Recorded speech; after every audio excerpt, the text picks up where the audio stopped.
On a scale of 1 to 10, how sketchy was that? That's just everyday farm life, to be honest. Like, So, everyday farm mega life sketch. is just full sketch. Like, just figure it out, be self-sufficient and do it yourself. Theo's just bringing the tractor around to do some heavy lifting this morning. We've got some big ass logs that we need to move.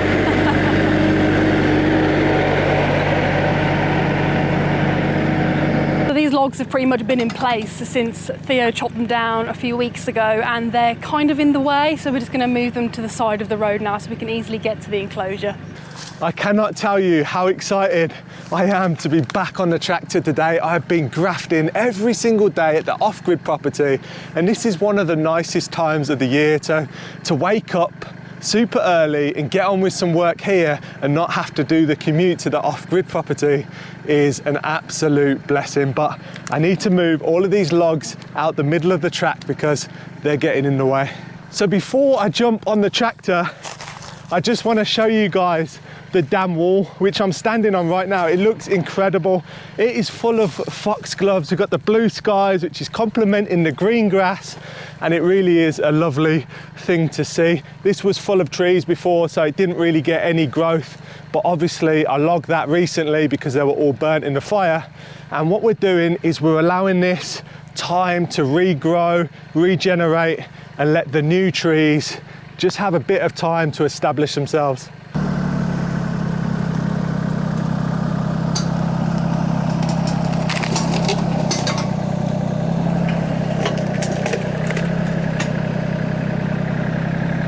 Pretty much all of them in one go.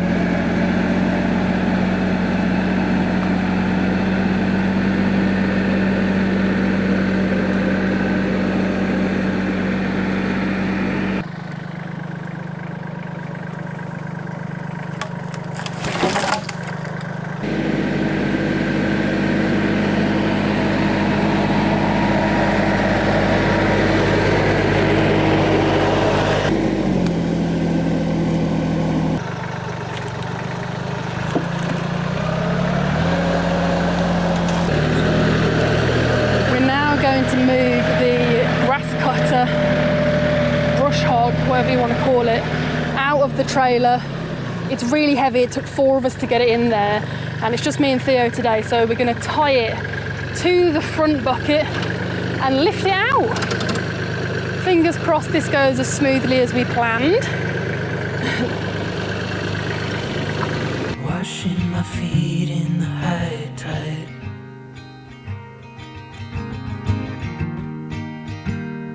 taking in the cold sunshine.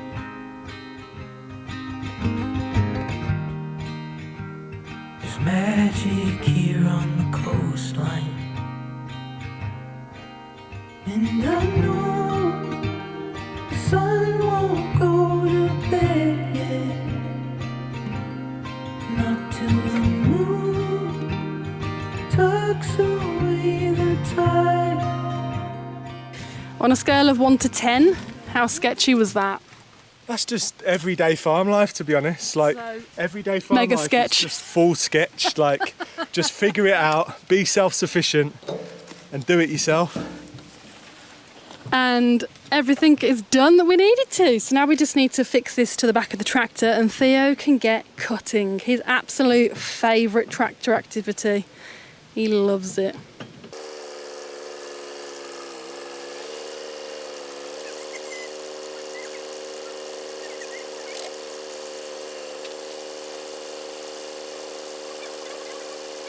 So it's currently the next day, living on a farm. Things never go 100% to plan, so you need to adapt.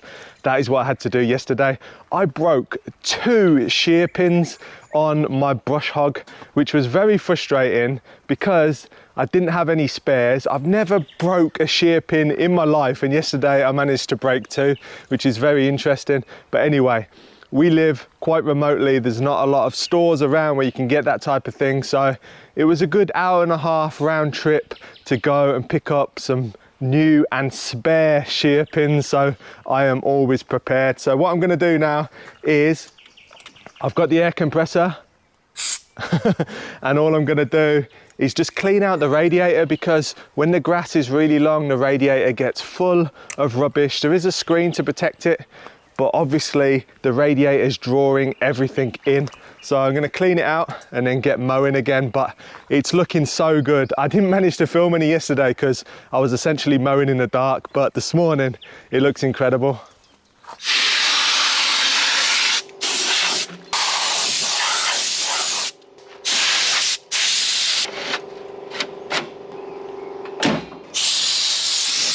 So this is one of the fields that Theo managed to get done last night. How good does it look? It's really nice to see this field all cut. The grass was absolutely transforming this space, and it's really lovely to see it nice and open. And then all those little clumps that you see they're olive trees that we need to trim around, otherwise the tractor would have wiped them out. But it looks great. Really opens the space up. About the weather, we could talk about anything under the sun, long as we're together.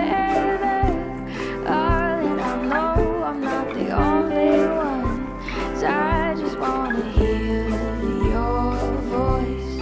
I just wanna say your name, 'cause I thought. Okay, excuse the heavy breathing. I've just been walking up a hill, but look at all of these white flowers. Well, daisies, I think they are. There's just so many. I looked down and it actually shocked me. The amount of flowers.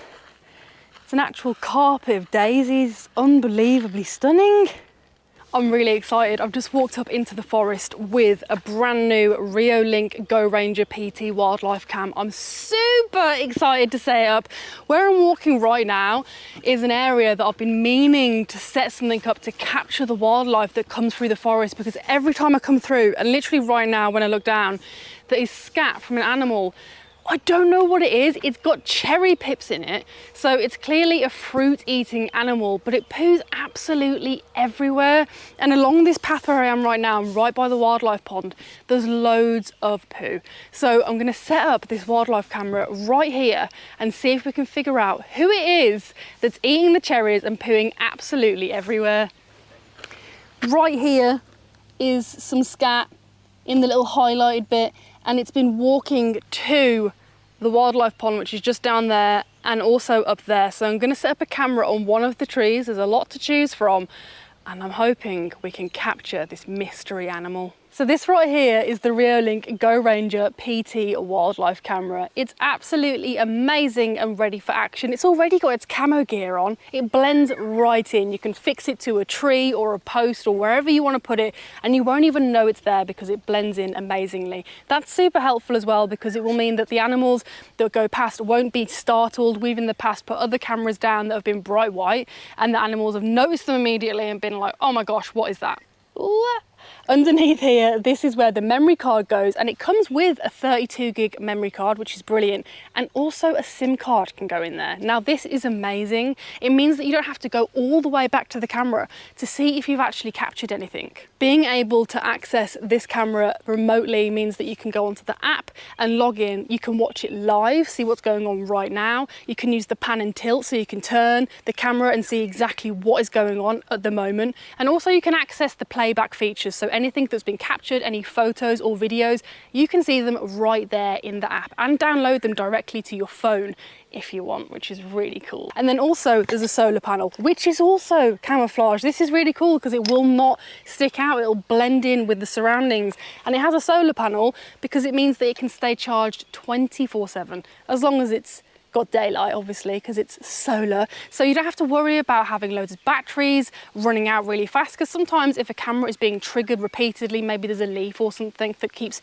flapping in the way, or there's just loads of activity going on, it can drain the batteries really fast. Having a solar panel means that it's charged 24/7 and you don't need to worry about it. With its 4K Super HD resolution, you get crystal clear images and videos day or night, with infrared night vision up to 10 meters. So the wire hanging down right in front of my face is the solar panel that I've fixed into the tree already. And here's the camera. I've got the strap on it already, which is brilliant because it means I can just fix it to this tree. And I'm going to be using the strap because I don't know if this is going to be a good spot. I know that I saw scat going along the trail, but that could be from a week ago or so. So there might not be that much activity along here, although I genuinely think there will be. But the strap means that I can easily attach it to the tree and see what happens and then move it again if I want. So here we go. Let's pop you onto the tree. Look how well that blends in. That's amazing. The camera is all set up, ready and raring to go. I've got it connected to the internet. It's on the app on my phone, and I'm looking forward to seeing what triggers it. So if you want to grab your very own Rio link, then just click the link in our description and you can see what is going on in the world around you. I just want to say your name, 'cause the thought of you has got me spinning. Say the word and I'll be over in a minute. So I've just finished 3 of the top terraces. 2 of them are really small, and then the one I'm walking along right now is absolutely massive and would make a really cool golf course, or maybe a golf course, frisbee golf. Absolutely love playing frisbee golf when I'm in the States. You can see how nice this terrace is now looking, and you can see there's a little strip here, and that is because there's a beautiful olive tree growing up from the ashes when we had the fire 2 years ago, and this is now about 5 foot, so obviously I want to protect that.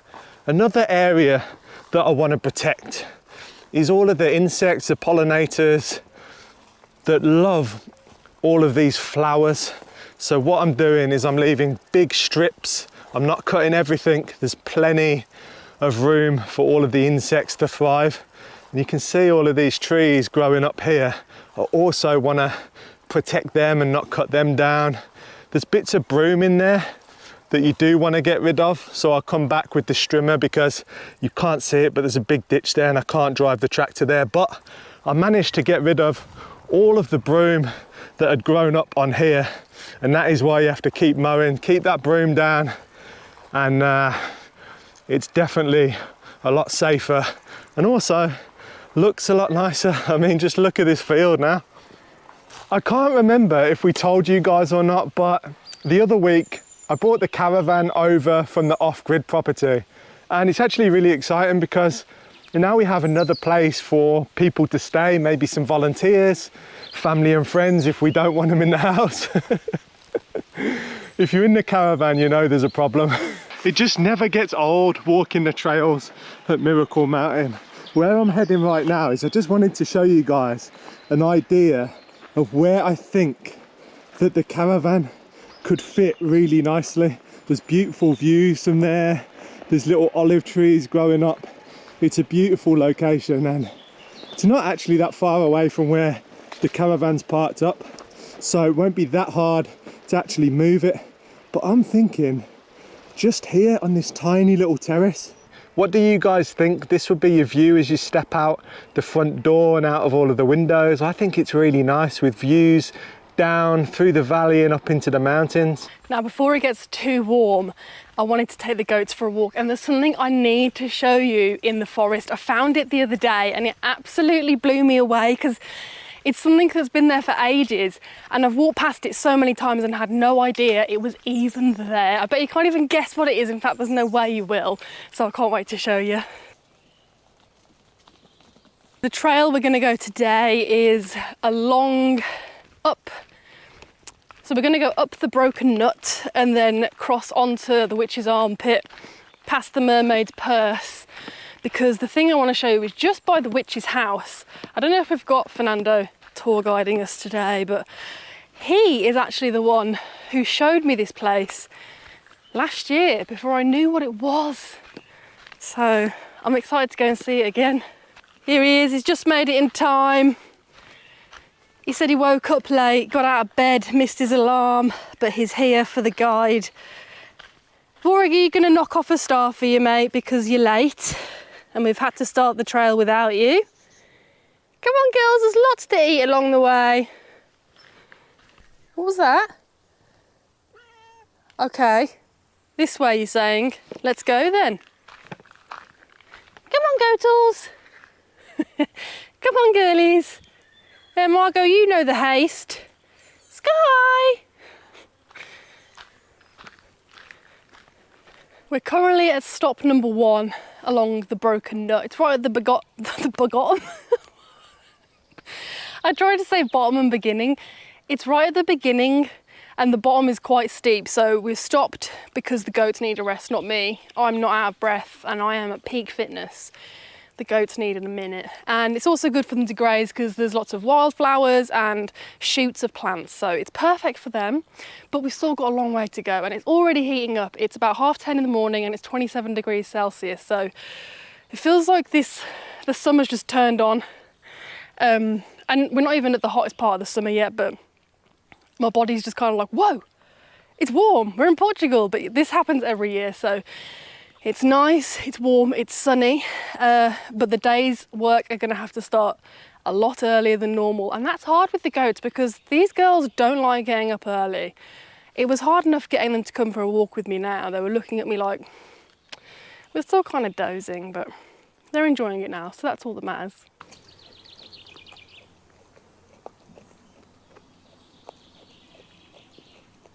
Fernando's already taking a break. You turned up late and now you're resting on the job. You didn't even wash your face before you came. Yeah, you didn't, look at you. You've been playing in the ash. Disgrace. Is that true? So this is the continuation of the Broken Nut. Very lush and the goats are absolutely loving it. Lots of fresh greenery to chow down on. We're just coming up the trail to the Mermaid's Purse. This wildlife pond is full of activity and it's just down from the trail cam, so we're probably going to trigger the trail cam on our way past it as we enter the Witch's Armpit Trail. We're not too far from where I'm hoping to show you this cool thing that I found, but there's more steep climbs ahead. So we're having another break. Don't know if you can see the goats. Yeah, they're enjoying their grazing time and the flies are trying to get in my mouth, which is lovely, and up my nose and in my eyes. So brilliant.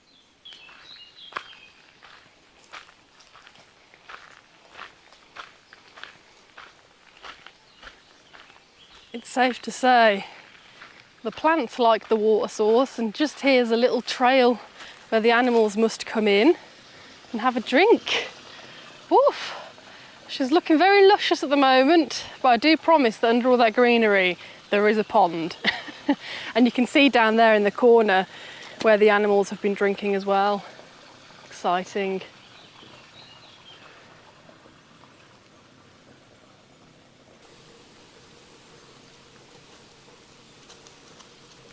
So this actually takes us off the trail and we're going to be going past the stream, so if the goats want to have a drink they can. They're taking their sweet time, but just through here we go down along a stream and then there's a few different ways to get to this thing I wanted to show you. Okay, I'm going to tell you, it's a tree. Special tree. There's a few different ways to get to this tree that I wanted to show you, so I'm going to try along the stream because it'll be nice and the goats might want a drink, I don't know. So let's leave the trail and get into the forest. And Fernando's just yelling at me because I've left the Witch's Armpit Trail. Oh, got stuck in a tree there. Don't worry, mate. I know you normally do the trails, but I've got somewhere I want to go. Wow, this is so lush now. And the stream is running very nicely, so that's ace. I do love this space here. All the butterflies, the water. There are fairies here, I'm sure. So luscious. Come on, Goatles! Here they are. Hey, Marge. Margot is the matriarch of the herd, so wherever she goes, the others follow. Hey, lovely. Wow, yeah, there we go. I can see Tilde and Sky just behind her. Let's come down here.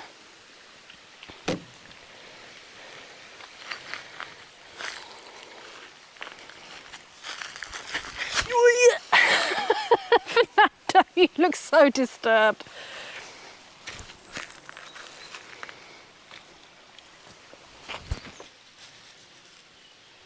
You don't want to get your feet wet, Marge. There are stones.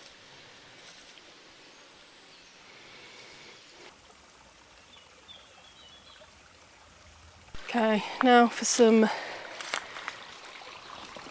river crossings.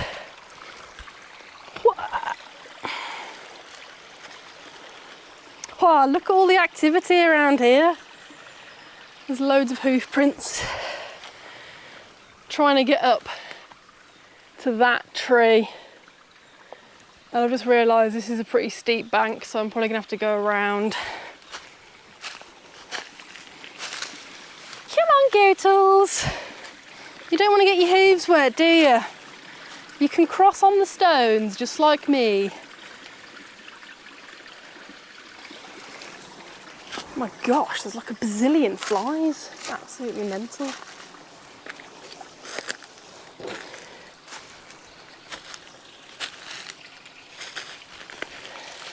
Oh my gosh, I panned the camera around at the wrong time, but might have picked up on the mic, but a million flies flew out from this tree. What a gross thought. I only ever think of like swarms of flies in regards to like a rotting corpse, because obviously I'm a bit macabre. Nearly there. Sweating buckets. I should have gone the easier route. I thought this would be easier, but no. And here we have it. My discovery the other day. This really, really tall black walnut tree. It's stunning. And it's positioned kind of in like a crater where it looks like there was once, these really big stones behind me were in there and they're fallen because it is on a hillside. It's the only tree in this spot as well that didn't get touched by the fire. There's not even a bit of ash on its trunk, which is amazing. So maybe being in this crater, this bowl, saved it.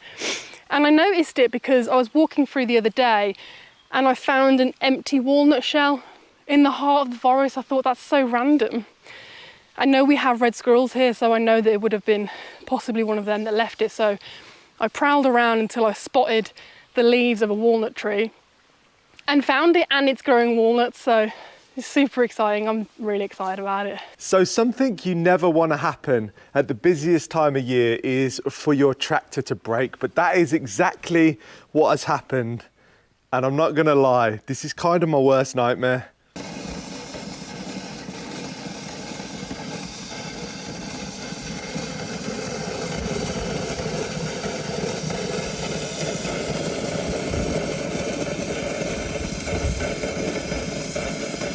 As you can see from that clip, that the tractor completely overheated, and unfortunately I'm not going to be able to use it until the company can get a mechanic here or they can take it away and get it fixed, because the issue is deeper rooted, I believe. It's not a case of just putting more coolant in and carrying on.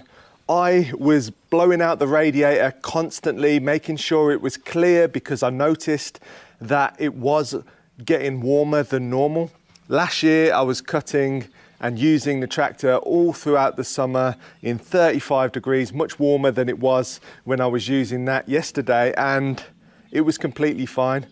The thermostat never got too hot and the tractor never overheated, even when I was using it basically all day. But after an hour, this is just overheating.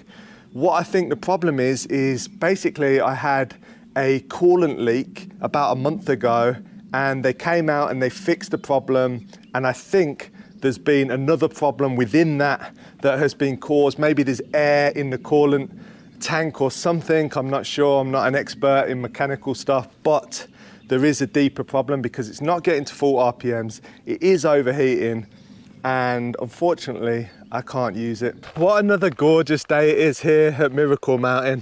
You can see the house in the background and the lake in front, which is surprisingly full of water, which is very exciting. So let me give you a little lake update before I give you a health update. So let's keep walking down here and I can basically describe what I can see, because what I can see is the lake connected with water all the way around, which is very surprising. It means that the clay has swelled and can no longer take in any more water, and it's actually holding really nicely. So obviously there's going to be evaporation throughout the summer, but so far it's absolutely incredible and is definitely a big improvement. So who knows, come September when it's rainy season, this might actually fill up. So I'm going to give it time and see if it heals itself. We're talking about healing yourself. That is exactly what I've been doing the last couple of months. I was told to rest by the doctor, but unfortunately that's not possible right now because I've got so many things that I need to get sorted. It's the busiest time of year coming into summer. I've got the off-grid property to finish and get sold. So there's many pieces to the puzzle, but hopefully I can wind down a little bit throughout the summer and spend some days at the beautiful river beaches that surround Miracle Mountain. But a lot of you guys have been asking what was the problem. So I had a number of tests and I didn't tell you what the actual problem was at the time because I didn't even know, but it came out that basically I had non-alcoholic fatty liver. So basically the reason I got that is because I was essentially just abusing myself with food and drink. It's non-alcoholic fatty liver, so not with alcohol, but with energy drinks, with Coca-Cola, fizzy drinks, that type of thing, and also just eating junk food every single day. My diet was horrendous, and the reason for that is I was just trying to cope. That was my coping mechanism for what Bee was going through and me trying to stay strong and keep going every single day. I would use food as kind of like a comfort mechanism to keep myself going and to make myself feel better. And I've managed to completely snap out of that. As soon as the doctor told me how serious it can be and if I keep going what will happen, I completely stopped that day. So I cut out energy drinks, I've cut out Coca-Cola, any fizzy drinks whatsoever, basically just drink water now. I've also changed my diet completely, so I'm eating essentially a pretty perfect diet. Anything that has more than a couple ingredients, I'm not eating it. So making food from scratch, eating all the veggies I can, and making sure my diet is completely on point, and it's showing because I have all the energy. I feel like I've been reborn. I can wake up and do a 12-hour day no problem now, which is absolutely amazing. Before, that was a real struggle, but now I'm feeling so good. I was out of breath all the time. That's one of the symptoms of non-alcoholic fatty liver. You're out of breath, you can't breathe too well when you're walking around, and you guys maybe noticed that in some of the videos. But now I'm feeling way better. I've actually lost 2 stone, which I don't know what that is in pounds or kilos. Let me just ask Siri. What's 2 stone to pounds? So I've lost 28 pounds. What's 2 stone in kilos? 12.7 kilos. So yeah, nearly 2 stone basically. Well, 2 stone I have lost. That's the equivalent in pounds and kilos. So I'm super happy with the progress. I feel like I'm on the right path. I'm eating well, I'm feeling good. And yeah, I just wanted to update you guys because I know you've been asking, and I know a lot of you actually care about how me and Bee are getting on. We really appreciate all the lovely comments and all of the support from you guys. It really does mean the world to us. And yeah, we can't wait to go through the summer season with you guys, showing you what we get up to here on Miracle Mountain. We're still going to continue on with the work that needs doing, but also have a little bit of downtime and enjoy ourselves a little bit more. And we will take you guys along for the ride. So thanks again for watching another video, and we'll catch you on the next one.